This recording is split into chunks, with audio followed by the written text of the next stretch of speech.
I parked under the oak tree still damp from last night's rain and carried the jar of blackberry jam in both hands like it was something fragile. Ivy didn't know I was coming. I thought she'd like the surprise. She used to love surprises. But as soon as I stepped inside the farmhouse, something was off. The kitchen was full, too full. Coats flung over chairs, a toddler screaming in the next room, and the smell of something greasy frying on the stove. My daughter stood by the sink.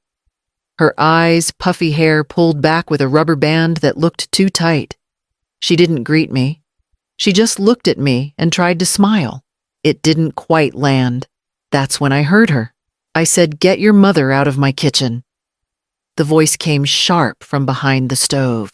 A woman I recognized from a photo, Rosalind Roberts' mother, was flipping something in a pan like she owned the place.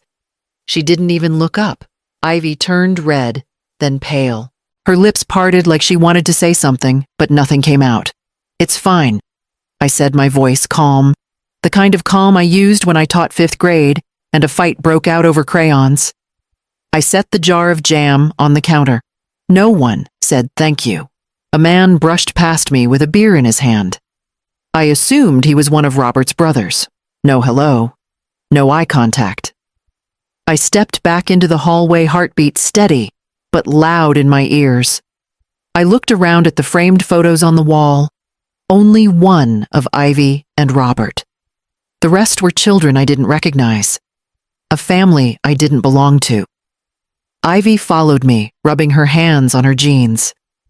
"Sorry, Mama. They've been here a while." "How long is a while?" I asked. She didn't answer. Just looked toward the kitchen. And that's when I noticed the guest bedroom door was closed, and the light beneath it was on. 6 months ago, I stood on this porch with Ivy and handed her the deed papers like they were a second chance. She had barely spoken to Robert in weeks back then. Long silences. Quiet dinners, a tension you could feel through the phone. I told her maybe a change of place would help, a bit of earth to call her own. "I don't know, Mama," she said. "What if it just follows us here?" "It won't." I had promised. "This is yours. You choose what it becomes." I meant it. The loan was in my name, but the house, every room, every window, every inch of that front yard was hers. No strings, no shared ownership. Just Ivy. I wanted her to feel rooted strong. I wanted her to remember who she was before the silences. But last night, I woke to the sound of Rosalind's slippers moving down the hall. Ivy was curled on the couch, covered with a blanket that didn't reach her feet. The master bedroom door was closed again. Light off this time. I didn't ask questions. This morning, she brewed coffee without meeting my eyes. Rosalind took the first cup without a word. Robert never came out of the room. "I can make breakfast," I offered. "I already made grits," Ivy said quickly, like she'd be punished for letting me touch the stove. I sat at the kitchen table and watched them eat. Rosalind talked about someone's baby shower. Ivy nodded, half listening, her eyes distant. She reached for the sugar bowl and spilled some across the table. No one moved to help her clean it. After they cleared their plates, Ivy walked with me out to the shed. She used to store her canvases there, her brushes jars of dried flowers, scraps of color taped to the walls. Today, the walls were bare. Her art table was covered in someone's laundry. "I haven't painted in a while," she murmured. I didn't answer. I just looked at the single nail still hanging in the wall, waiting to hold something again. It started with a funeral. Ivy told me that much as we walked the edge of the garden. Robert's cousin had passed suddenly, and his family needed space to grieve. Just for a week, they'd said. That was over 2 months ago.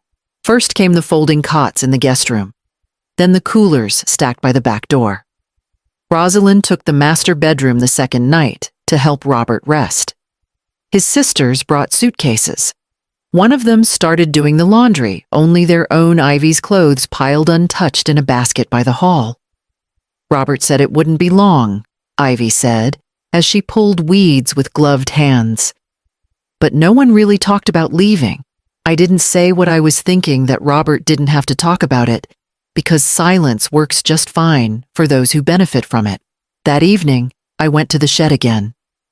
The laundry was gone, but so was the little ceramic jar Ivy used to keep her brushes in. Her easel was folded and pushed behind a stack of crates, plastic tubs of soda, and off-brand beer. One of the tubs had her initials on it, barely visible under a smear of dust. She hadn't touched any of it. It was like her space had been packed up and repurposed without a word. Back inside, I watched her set 4 places at the table. Rosalind barked something from the hallway about paper napkins this time. Ivy nodded, adjusted the forks, and didn't sit down until everyone else was halfway through their meal. After dinner, she stood at the sink while Robert scrolled through his phone in the living room. No one offered to help. Her back was hunched as she scrubbed. Her wedding ring slipped loosely on her finger. I leaned against the doorway and took it all in. No shouting, no bruises, no slammed doors. Just a slow erosion of space, breath, voice. And when Ivy dropped a plate and it shattered across the floor, she didn't flinch. She just knelt down quietly, picking up the pieces with her bare hands. I offered to help her weed the front beds that morning. The air was dry, the soil hard. Ivy knelt down with a grunt, trying to hide the way her hands shook. I noticed the blisters fresh raw and split open at the creases. "You need gloves?" I said gently. "I had a pair," she murmured, avoiding my eyes.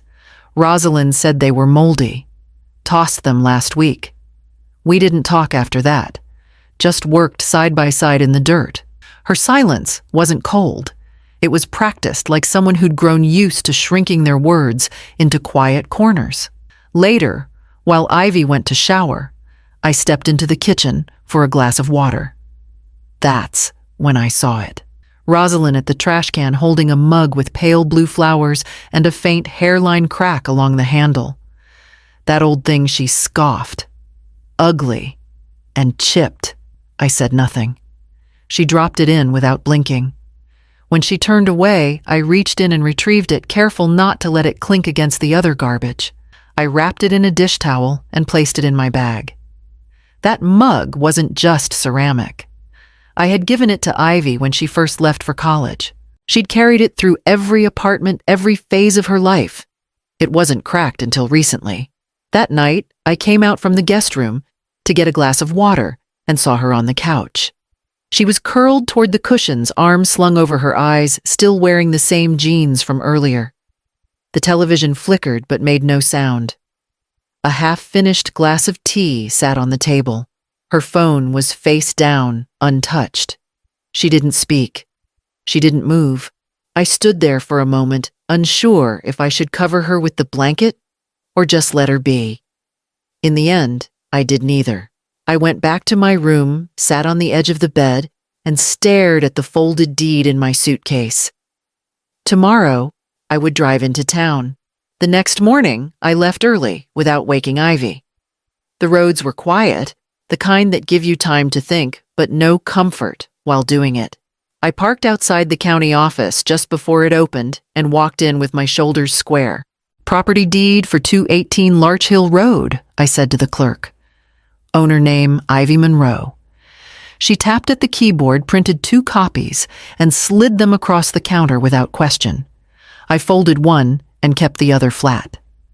My hands didn't shake until I got back in the car. By the time I returned, the house was alive with noise. Rosalind yelling at someone for dripping water on the tile. One of the sisters laughing too loud in the hallway. I walked through it all, not stopping, until I reached the kitchen table. I laid the paper down, gently smoothing the edges so no one could pretend it wasn't real. "Ivy owns this house," I said. Rosalind turned. "Excuse me. This property," I continued, tapping the heading, "was purchased in full with my help.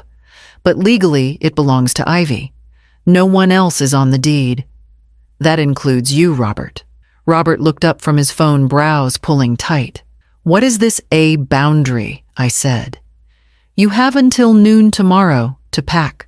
Rosalind opened her mouth ready to fight, but I raised my hand, not in anger, just finality. No need to argue. This isn't a discussion. Silence rippled across the room. Ivy stood at the threshold, still in her morning clothes, eyes wide. I turned to her. You don't have to say anything. She didn't, but she crossed the room slowly and stood beside me. That night, no one said a word at dinner.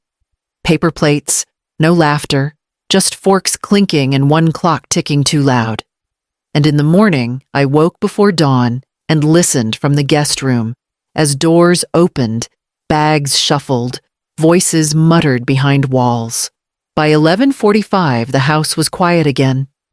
The house didn't go quiet right away. That night, it groaned and hissed like an old wound reopening. Doors slammed. Cabinets opened harder than necessary. Someone dropped a pot just to let it echo.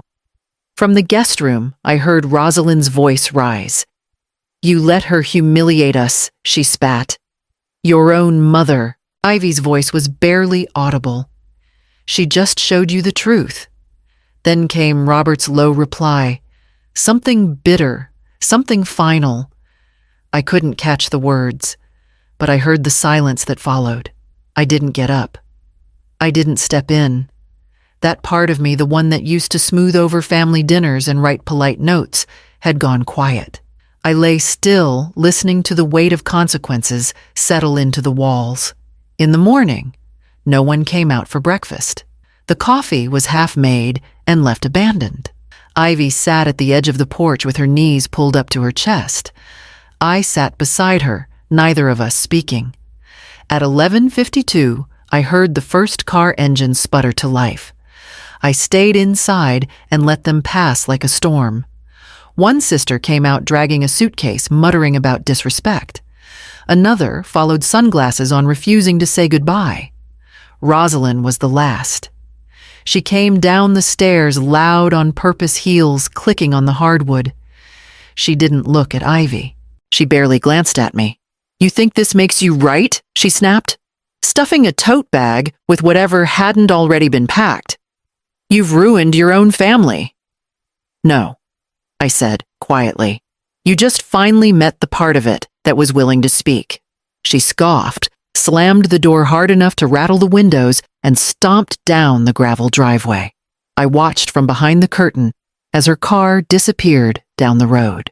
The engine noise faded, but the echo of her footsteps still seemed to linger. Ivy didn't move from the porch. I walked outside with a glass of water and placed it beside her without a word. Her eyes were glassy, but dry. And for the first time in weeks, the wind blew without carrying voices behind it. Robert didn't pack. Not right away. While the rest of his family left in a flurry of bags and insults, he lingered by the back door, arms crossed, jaw tight. He stood there as if his silence could reverse everything, as if being still enough might bring them all back. Ivy came in from the porch. Her steps slow, her shoulders low. She didn't look at him. She just walked to the sink and turned on the water, rinsing out a mug that wasn't hers. He watched her, then finally spoke. You let her humiliate my family. Ivy didn't flinch. She dried the mug and set it down.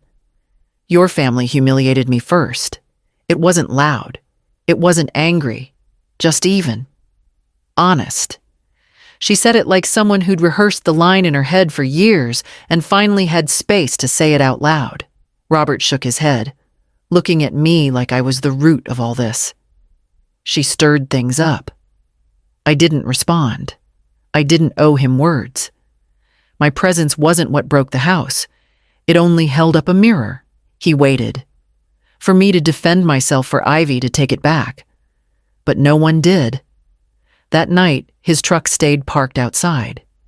He didn't eat. He didn't speak again. Just paced between rooms like a man trying to find a place that no longer existed.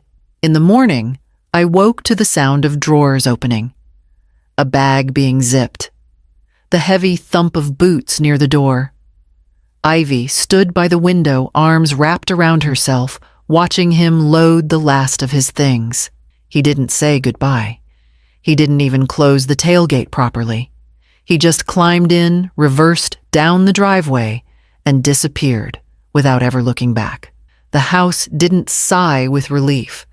It didn't collapse or cheer. It just held the silence. Ivy walked away from the window and into the hallway without a word, and I followed her, ready to help her find her space again. We started with the sheets. The smell of old perfume and unfamiliar laundry soap clung to the fabric as we pulled it off the mattress in the master bedroom. Ivy didn't say a word. She just gathered it all, sheets, pillowcases, even the throw blanket, and shoved it into the washer without flinching. The closets were next. One of Robert's sisters had left a half-used bottle of hairspray and a stack of outdated magazines. Rosalind's robe still hung on the back of the door like it was waiting to be claimed. Ivy tugged it down, folded it once, and dropped it in the donation box without ceremony. The windows opened for the first time in weeks. Fresh air swept through like a quiet apology, stirring the curtains and lifting the weight in the walls.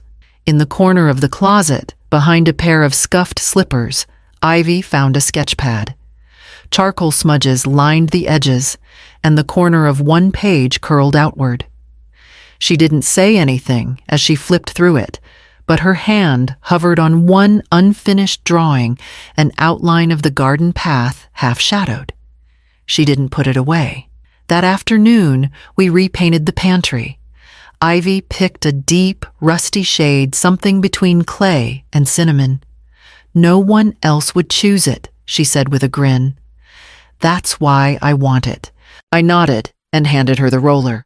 We didn't talk much while we worked, but the quiet between us was different now. Not full of avoidance, but presence.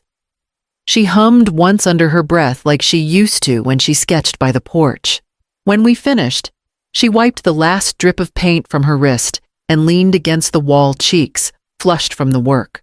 I went to the sink, washed the old cracked mug carefully, and set it on the windowsill above the kitchen sink. Ivy glanced at it once, then looked back at the pantry with a satisfied breath. She didn't stop me.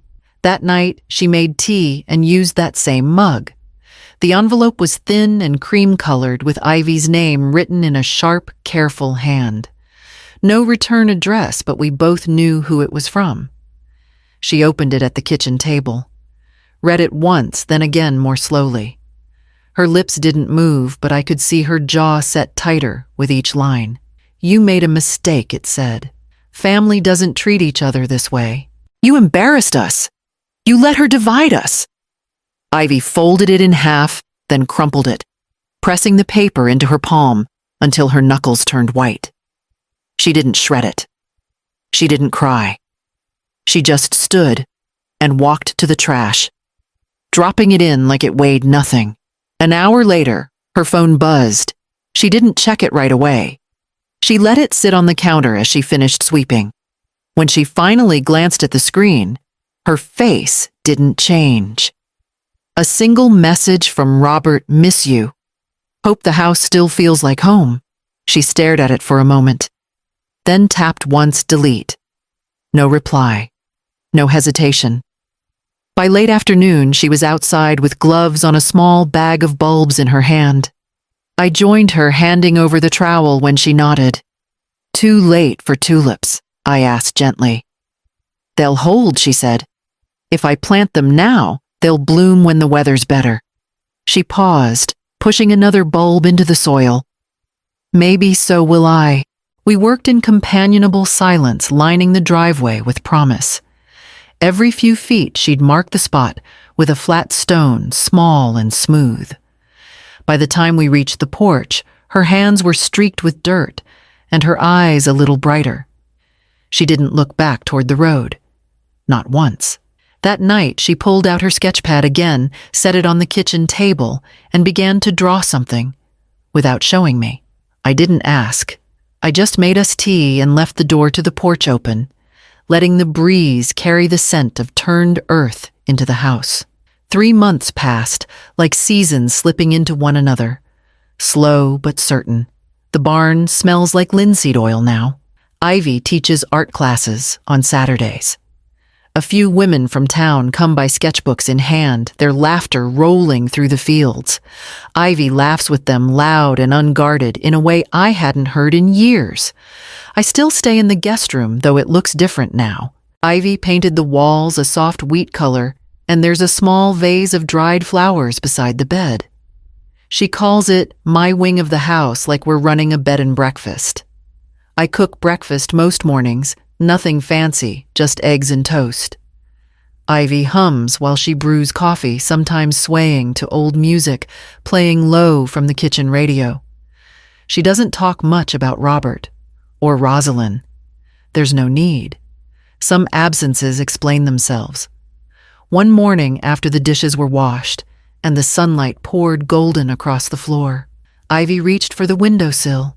She picked up the old cracked mug, our quiet relic of everything, and turned it over in her hands. It's not perfect, she said more to herself than to me, but it still holds things. She didn't smile when she said it. She didn't have to. It was truth, not decoration. Then she placed it carefully on the open kitchen shelf between a clay jar and her favorite chipped bowl. It looked like it belonged there. I nodded only once. We sat down for breakfast, plates warm between us, steam rising from our cups. Ivy played a soft-track piano, something wordless, and for a moment the house didn't feel like something we were recovering from. It felt lived in, rooted. The wind moved gently through the curtains. And this time, the window stayed open.